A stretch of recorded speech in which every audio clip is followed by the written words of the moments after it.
Saudações, bem-vindo a mais um vídeo, bem-vindo ao canal Capa Momani e no programa Soltar a Língua desta semana. Como sempre, trazemos assuntos de interesse social, temas que podem despertar uma nação, uma sociedade.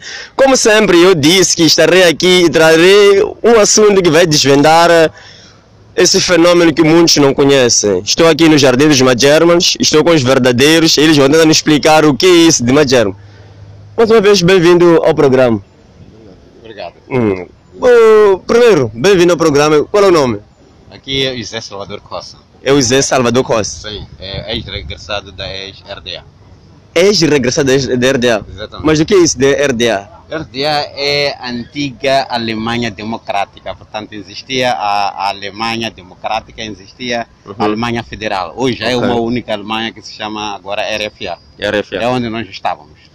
Agora, podia tentar nos falar um pouco de onde surgiu o nome Magerman, por que o Magerman? Portanto, o nome Magerman surge quando um número maior de moçambicanos que estavam a trabalhar na ex-RDA voltaram em 1990. Fomos chamados de Magerman da mesma maneira como chamam daqueles que vão à África do Sul de Majon John. De Majon John. Então, logo veio da Alemanha Magerman, então é German. Yeah. Então essa relação de Magerman é a mesma que Majon John. Exatamente. Majon John, Magerman.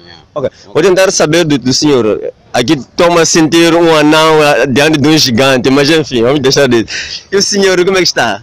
Eu estou bem, chamo-me Constantino Manuel Xingueman, porta-voz dos Magermanos. É o porta-voz? Sim, sim. Então é o líder deles? Como queira.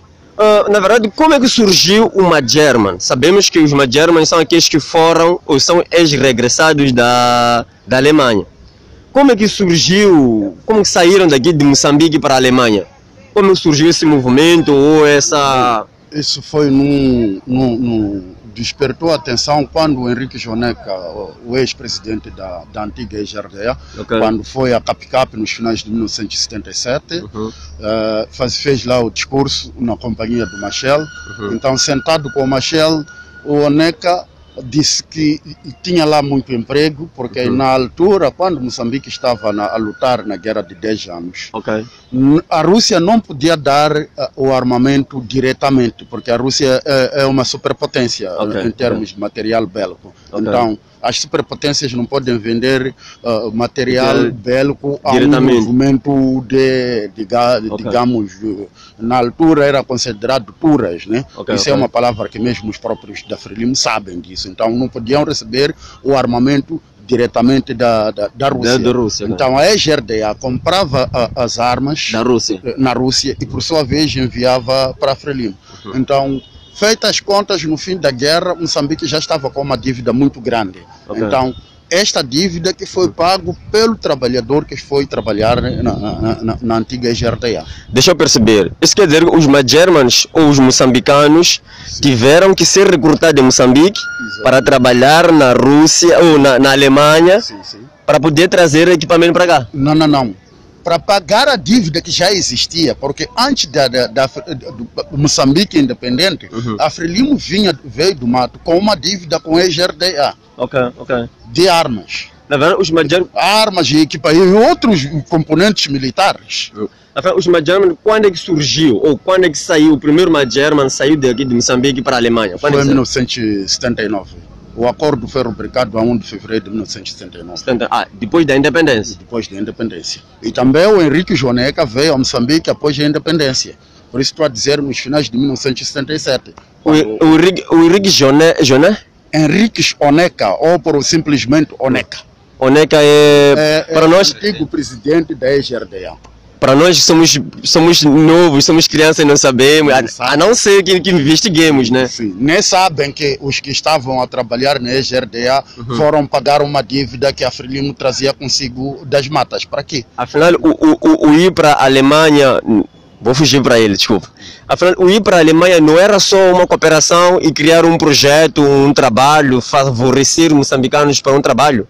Tinha que pagar a dívida. Sim, eu acho que a Frelimo nessa altura não tinha outros meios que abrir um contrato com a ex-RDA para os moçambicanos irem trabalhar lá, aprendendo lá a profissão, sim, mas também tirar 60% e pagar a dívida que Moçambique tinha com a GRDA. Portanto, inicialmente era 40%, mas a dívida foi subindo, chegou-se a cortar 60% de salário de cada moçambicano. Esses valores entravam diretamente para pagar a dívida que Moçambique tinha com a GRDA. Então, esclarecendo, vocês trabalhavam na Alemanha? Exatamente. O dinheiro caía para Moçambique? 40% a 60% caía em nome. Eles diziam que vinhamos encontrar em Moçambique. Mas nós descobrimos depois de voltar que, afinal de contas, aquele valor era para pagar a dívida. E hoje todo mundo sabe isso. Uma parte do 100% do bolo que vocês, do vosso salário, 60% vinha a Moçambique, e o 40% daquilo que vocês consumiam. Exatamente. Mas vocês não tinham um backup, um banco no qual vocês podiam... Não tínhamos, era obrigatório, era o partido único, aquilo ali era monopartidarismo, tu não podias dizer nada. Lá na Alemanha? Na Alemanha, então aquilo ali era obrigatoriamente, tu tinhas que tirar aquele dinheiro, diziam somente, assim verbalmente, vais apanhar esse dinheiro em Moçambique. Mas na verdade aquele dinheiro levavam, pagavam a dívida. Mas isso foi só para a Alemanha ou também para outros países? Não, o caso de enviar o dinheiro para Moçambique, para o país, só foi Moçambique. Angolanos, cubanos, não foi assim, vietnamitas não era. Não foi. Recebiam os valores deles. Isso quer dizer que houveram moçambicanos que também foram para outros países? Exatamente. Haviam lá cubanos, haviam lá polacos, haviam lá esses da Vietnã, haviam lá outras nações que tinham os seus cidadãos lá a trabalhar. Mas como o foco, o que vocês faziam na Alemanha? A Alemanha era um país... Como pessoa ou como trabalhador, o que vocês faziam lá? Como pessoa, nós lá primeiro trabalhávamos, né? Trabalhávamos e fazíamos uma formação profissional, nesse caso. Quanto a essa parte, eles ensinavam o trabalho, que era para quando chegasse a Moçambique poder trabalhar. Os alemães lá, eles ensinavam com a vontade, seriamente, eles pensando que realmente nós era para virmos aqui trabalhar. Mas no fim, depois não é isso que se verificou. Foi ao contrário, chegamos aqui, como sabem, como estamos, e ficou a situação assim como está. Mas quando esteve na Alemanha, com que profissão se dedicou? As profissões eram assim aleatórias ou tinha que escolher uma profissão na qual você se adequava mais? Não havia muita hipótese. Não havia escolha? Eu não escolhi, mas eu fui formado nos primeiros 2 anos como serralheiro mecânico. Nós construíamos turbinas para aviões. E eu sei construir uma turbina a partir da primeira peça até a última peça do avião. Do avião? Sim. Mas esses aviões recentes ou aviões de guerra ou de tempo? Estou a falar dos aviões daquela altura, até década 90. Na empresa onde eu estava vinculado, compravam lá as turbinas e nós construíamos as nossas turbinas. Por isso posso te explicar como é que se constrói uma turbina, como é que se ensaia uma turbina. Ou então participou na construção do avião DC-10? DC-10, já ouvi falar de DC-10, como é que ficou? Construído nos Estados Unidos. Afinal, o DC-10 não foi um russo ou alemão? Não, aquilo é um Boeing. DC-10 é um Boeing. Os Boeings são construídos apenas em um país? Tentando fugir do assunto. Nos outros países, mas a EGRDA naquela altura não tinha nenhuma cooperação com os Estados Unidos. A EGRDA era o bloco socialista, que é chamado o bloco da Varsóvia. Mas quando vieram a Moçambique, quanto tempo levavam na RDA ou quanto tempo deviam levar na RDA? O contrato era de 4 em 4 anos. 4 em 4 anos? Sim. Tinha que regressar a Moçambique? Quem quisesse. Podia já assinar o outro contrato, continuar a trabalhar. Mas se quisesse, pegavas as férias, voltava a Moçambique. E não voltava mais? Não, voltava. Existem colegas que voltaram aqui por 2 vezes, alguns 3 vezes, depende. Sim. E o senhor, em que área se destacou e preferiu progredir ou fazer lá? Preferir não, mas sim foi colocado, não é? Não, há quem diz, eu estou mais bom na área de carpintaria. Ali não havia escolha, nessa altura. Só indicavam, você vai fazer isso. Eram todos tipo uma jantaroala, vai para ali, burro de carro. Era lotaria. Era lotaria. Então eu fui na altura lançado como tinha um nível, um pouco naquela altura que era um nível aceitável. Então me lançaram na imprensa. Esse nível aceitável refere-se a quê? quando a pessoa tivesse 10ª, 9ª classe, eles já consideravam esse nível já um pouco alto. Porque na altura aí isso até 11ª, não como agora 12ª. Então a gente saiu da escola com uma formação assim. Então fui deixado na imprensa nacional da Alemanha, eu trabalhava lá. Então trabalhamos com jornais, revistas, não sei o que, onde eu trabalhava, tipografia, fotografia, enfim. É a área onde eu trabalhava lá na Alemanha. Ou a escolha tinha que ser, olhavam para a pessoa, ou eu, tinha que ser nos papéis, nas coisas mais leves, e vocês são mais fortinhos, tinham que ir para carregar as minhas férias, né? Não, isso para mim aconteceu na segunda empresa. Na empresa. Porque eu trabalhei em 2 empresas. Saindo para Moçambique, ou depois de um contrato... Ali mesmo, da empresa onde eu cheguei, transferiram para uma outra empresa que é a Fundição de Ferro. E nós fazíamos as tampas em alemão chamam-se de flange. Flange é tampa em alemão. Então fazíamos tampa quando a tubagem sai do rio, aqueles tubos grandes. Então fazíamos tampa onde termina um tubo, mete uma borracha e vem uma tampa e é parafusado. Que é para a água, quando sai do rio, é empurrado pela bomba. Então quando bate naquela borracha, acumula na altura em que a borracha afasta, é empurrada. A água, quando sai dali, se vinha a 200 km por hora, passa a ganhar 400. 400, ok. Sim. Assim sucessivamente. Ok. São esse tipo de tampas que nós construíamos lá. Ok, mas além de produzir dinheiro para as dívidas que o governo tinha como propósito, qual era o foco chegado a Moçambique? O foco chegado a Moçambique é a marginalização. Marginalização? Vocês não tinham que ser reaproveitados para... Quem que ia nos reaproveitar? Porque quando voltamos, a pessoa que assinou o acordo já havia morrido. Quem estava aqui era o senhor Joaquim Alberto Chissano, não tinha nada a ver conosco. Já haviam recebido o dinheiro e nós fomos pontapeados para o lixo. É que fiquei sabendo que alguns moçambicanos foram levados para Cuba para aprender, ou Rússia para aprender. Isso foi num outro projeto, que até quem pagava, custeava as despesas dos estudantes, nesses países éramos nós os trabalhadores da EGRDA. Havia uma conta que estava em Berlina Bank, que estava lá, que sustentava as bolsas dos estudantes espalhados pelo leste da Europa. Mas vocês fazem parte da geração de 8 de março? Somos a continuidade. Não. 8 de março é depois de vocês terem ido ou antes? Foi antes. Nós somos a continuidade. A continuidade do 8 de março. Ok, deixa eu tentar perceber. Vocês iam para a Alemanha? Sim, sim. Os 40% eram vossos? Sim. Os 60% era para o Estado? Sim. E por sua vez o Estado repartia para as dívidas? E repartia para os estudantes para pagar as despesas dos estudantes. Isso é uma coisa aprovada mesmo, com provas isso. Não é uma coisa assim, não. Falada. Isso é uma coisa que existe em provas. Nós é que sustentávamos as bolsas dos estudantes. Admirados nós estamos hoje. Ou por que nos marginalizam tanto, odeiam-nos tanto assim? Não é por exigir o que vocês tanto dizem nos panfletos? Ou... Mas existe uma coisa que quando alguém exige o que é seu, não pode ser odiado. Se está a exigir aquilo que é dele, imagine lá, desculpe, se o senhor Nunes não receber o seu vencimento, não vai reclamar? Pode reclamar.